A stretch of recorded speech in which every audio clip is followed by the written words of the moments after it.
Boa noite, a paz do Senhor a todos. Retomando aqui a aula ou Academia Bíblica, né, onde nós estamos estudando a carta do apóstolo Paulo aos Gálatas, a nossa justificação pela fé.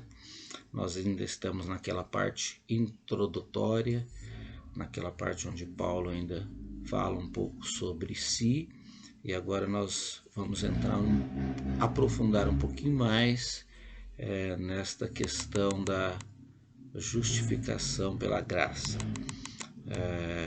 Vamos, sem muita demora, ler o texto, a partir do capítulo 2, a nossa quarta aula, né? Nós encerramos ali do verso 1 ao verso 10, agora nós vamos dar continuidade a partir do verso de número 11, ok? Então, acompanhe a leitura aí comigo, verso 11, capítulo 2 de Gálatas. Porém, quando Pedro veio para Antioquia da Síria, eu fiquei contra ele em público porque ele estava completamente errado.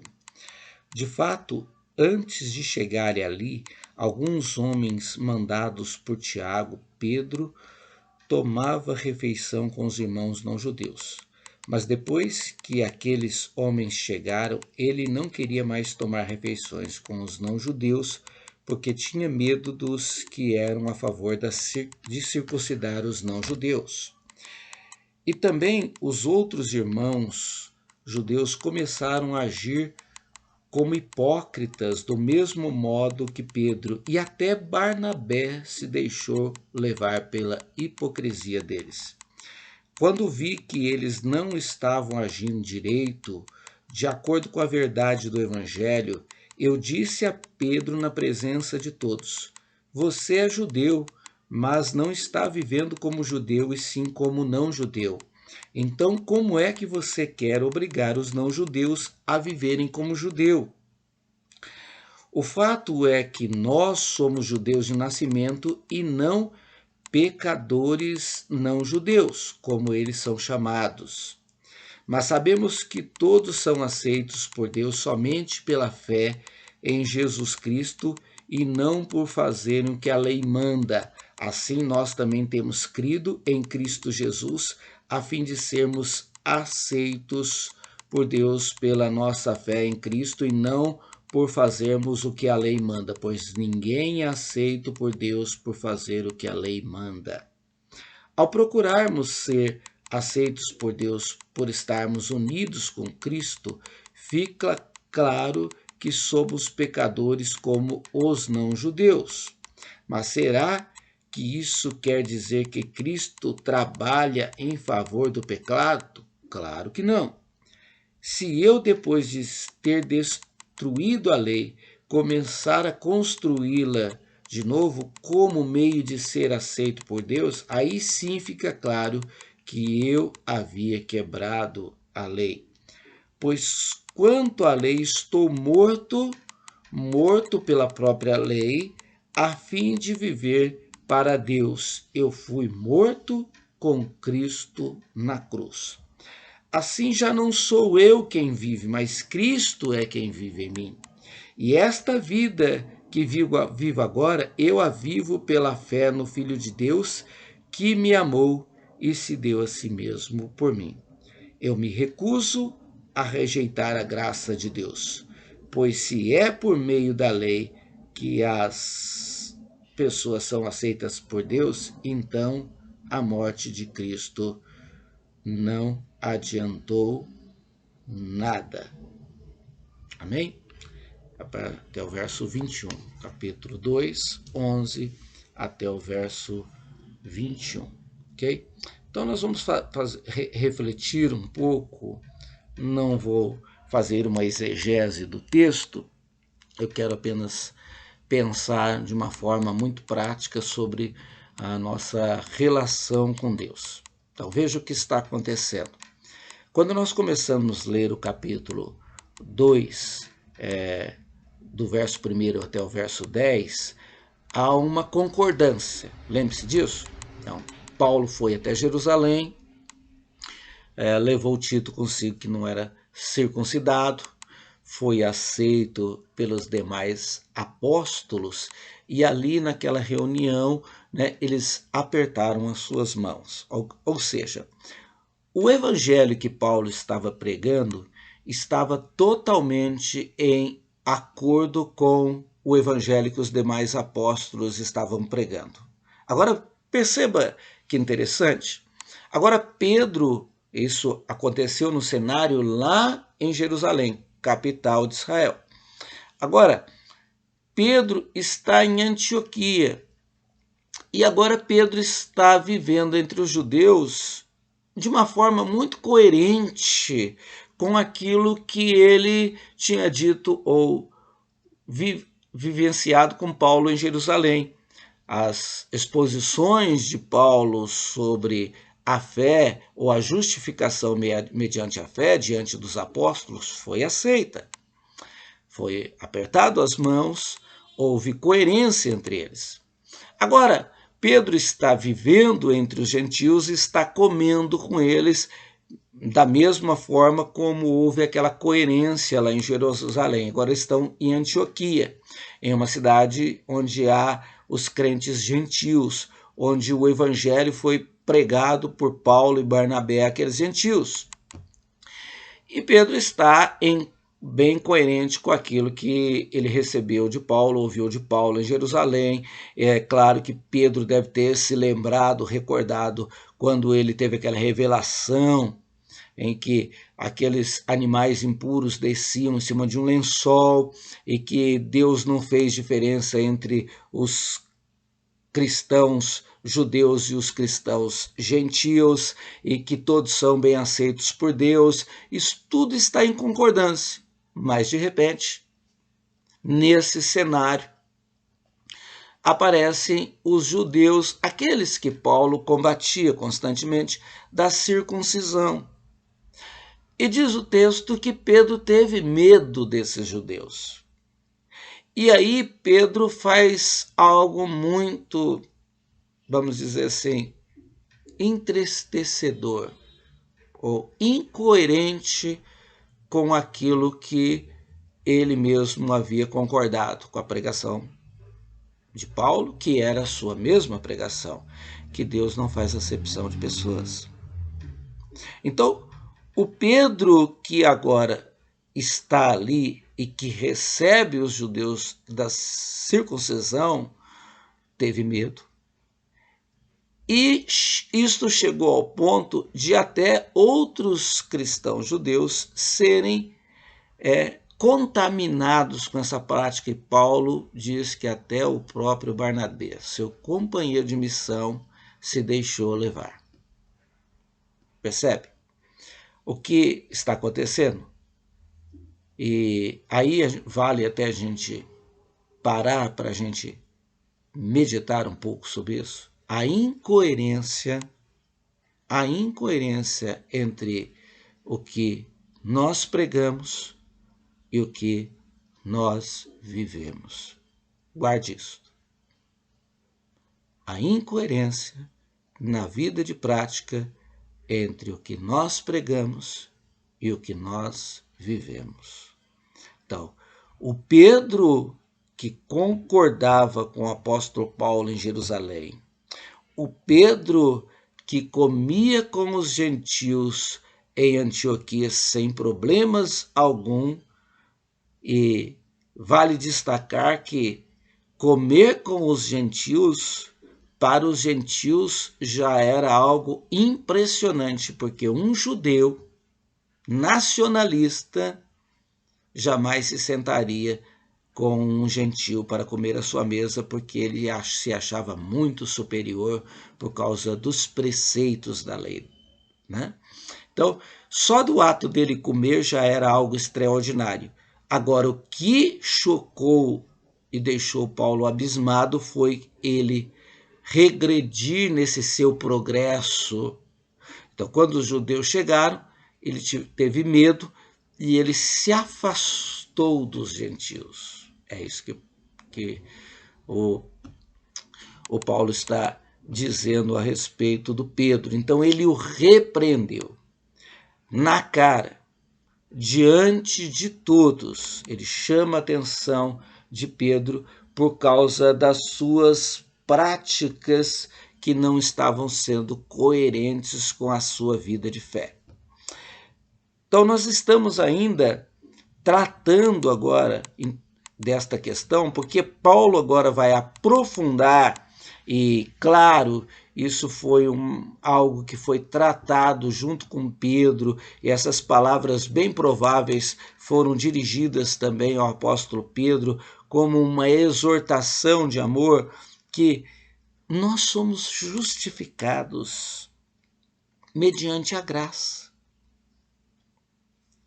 Nós não podemos colocar nada além, nem um obstáculo para que cooperar com a salvação.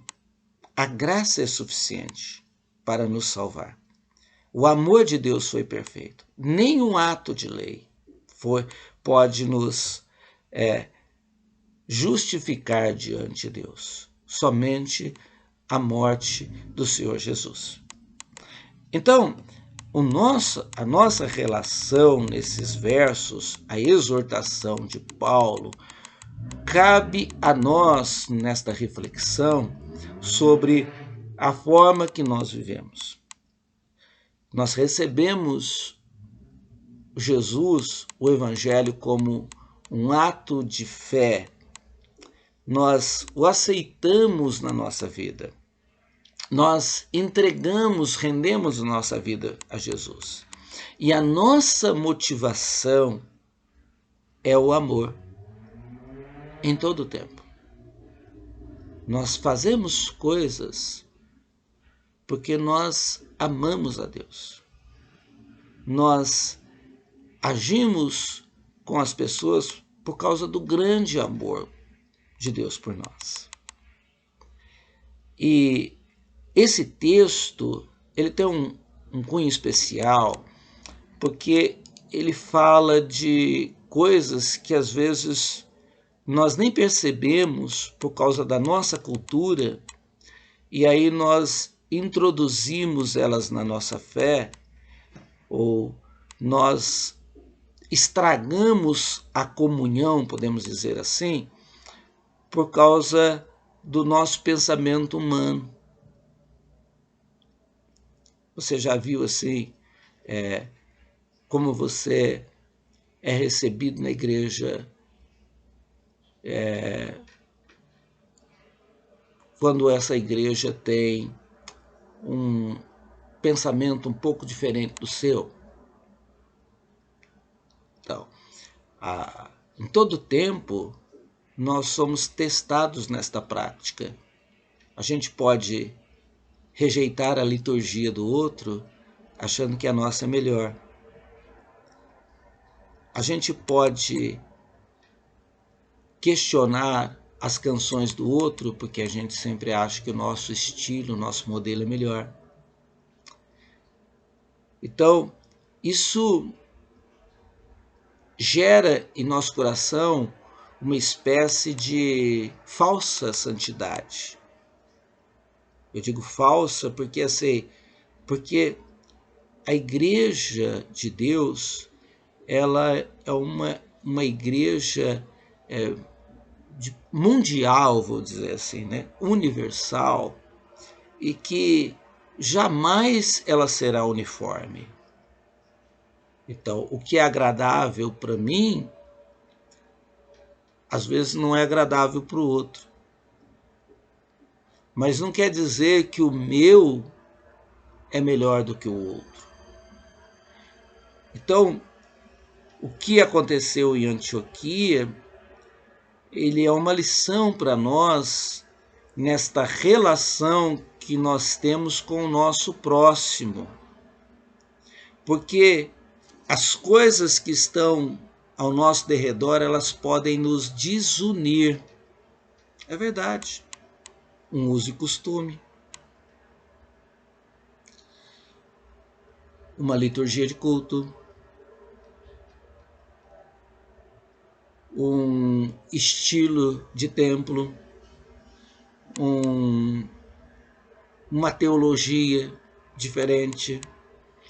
Então, todas estas áreas que não firam, preste bem atenção nisso, que não firam as doutrinas básicas, as doutrinas do Evangelho, elas podem nos dividir.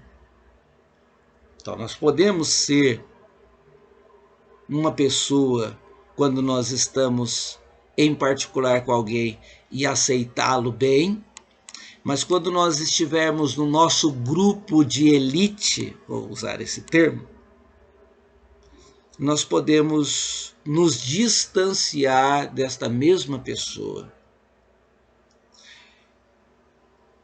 Então, você pode pregar o evangelho a um pobre, uma pessoa mais humilde, mas quando você estiver com alguém do seu nível, você pode rejeitar essa mesma pessoa pela qual você anunciou o evangelho. Você pode falar do amor de Deus a ela e dizer que ela precisa de salvação, mas você pode não incluir ela no seu ciclo de relacionamento. Você já notou se você não seleciona os irmãos que você quer tomar um cafezinho, os irmãos que você quer sentar à mesa para fazer uma refeição, os irmãos que você pode abrir o seu coração e compartilhar a sua vida com ele, ou os irmãos que você pode, deseja até escutar os seus dilemas e os seus dramas. Tudo isso faz parte de um pensamento cultural que às vezes pode nos dividir. Mas o que Cristo fez foi nos unir. Porque Cristo, ele é a cabeça de uma única igreja. Então, voltando para o texto, se você refletir um pouco sobre ele, você vai ver que o Pedro estava unido em Cristo Jesus com a sua igreja lá em Jerusalém. O mesmo Pedro estava unido em Cristo Jesus com a igreja em Antioquia.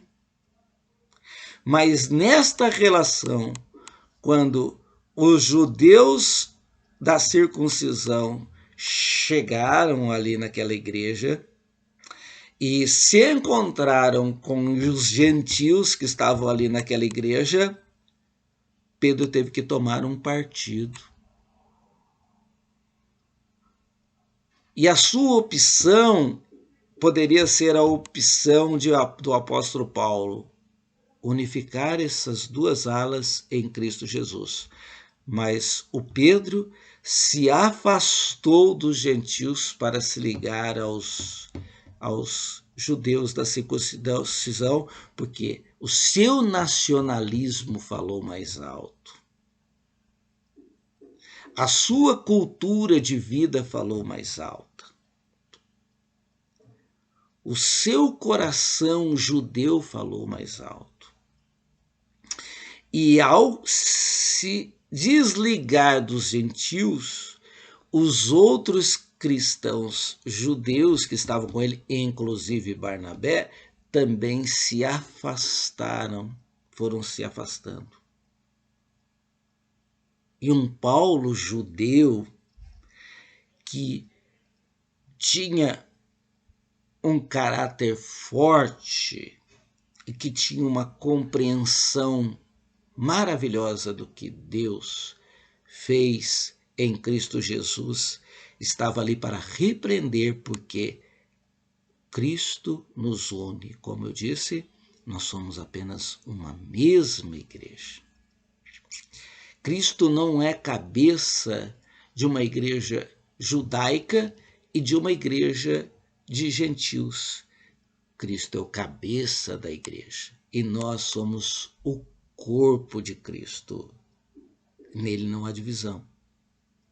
Os judeus fazem parte desse corpo, sem ritualismo, sem precisar de nenhum esforço humano, sem precisar de nenhum ato humano para justificar a sua salvação. Então Paulo, ele introduz este caráter na igreja. Esses versos são maravilhosos porque eles mostram na prática o que nós podemos ser na nossa vida diária e o que nós devemos ser.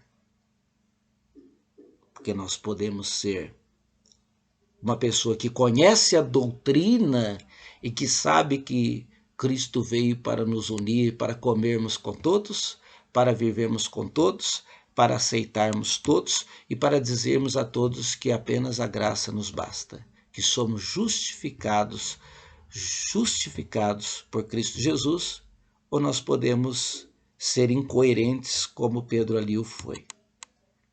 E temos clareza de compreensão como Pedro tinha do que a graça fez em nós, do que Cristo fez em nós nos unindo, e termos o desprazer de, na vida prática, não exercermos isso. Sermos incoerentes com a nossa convicção de fé e a nossa vida de prática. Então, nesta reflexão, o convite desse texto de Gálatas para a minha vida e para a sua vida é que nós devemos ter coerência com aquilo que nós cremos. Se eu creio que Cristo morreu por mim naquela cruz e morreu pelo meu próximo, pelo meu amigo, por todos aqueles que renderam a sua vida a Senhor Jesus, todos eles são os meus irmãos, independente da sua cor, da sua cultura, do estilo de música que ele gosta de cantar, da sua riqueza, da sua pobreza, da sua humildade, da sua nacionalidade, etc. Né? Então, pense sobre isso. Com quem estou comendo? Com quem estou convivendo? Aquilo que eu creio é coerente com aquilo que eu vivo? Aquilo que eu aprendi ou Deus me revelou através da sua escritura é coerente com aquilo que eu pratico? Eu sou como Pedro, repreensível, ou eu sou como Paulo, um coerente que vive o Evangelho de acordo com o próprio Evangelho? Este é o convite de Gálatas a nós. Capítulo 2, a partir do verso 11. Coerência com aquilo que nós cremos. Somos justificados mediante a fé. Que Deus te abençoe.